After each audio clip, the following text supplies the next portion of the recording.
Today, the congregation of Community Baptist Church mourns the death of one of their own, 15-year-old Devin Gross. There weren't too many young men in the church, and so there were five of us now there's four. And, you know, we just got to stick closer together and help lift each other up. People here say Devin's death is a tragedy for his family and his community. This was a bright life cut short, and nobody here can understand why, especially his 21-year-old sister.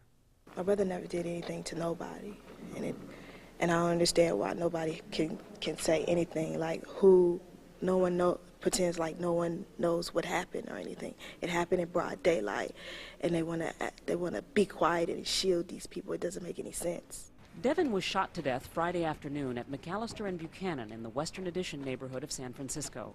Police say he was with a group of friends who argued with another group. One of them came back with a cheap handgun and killed Devin Gross. Last night, the members of this church held an emotional vigil, a call for action, a cry for answers. We lost a member of this church, and this was a life, and this was a good young man that was not a gangbanger or anything else. Gun deaths among California teenagers have been dropping, but more teenagers still are killed by guns, including suicide and accidental shootings, than in car crashes. What we need to do to prevent gun death and injury is have a system of responsible gun laws, which we don't have.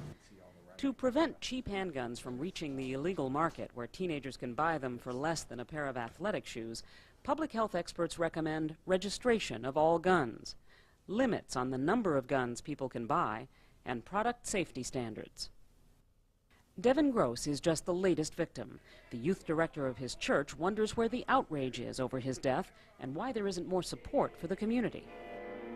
If people don't look at us as people and give us the same type of services they did those people that shot up that school and those kids that were grieving. We saw last night young people grieving on McAllister and Buchanan Street last night.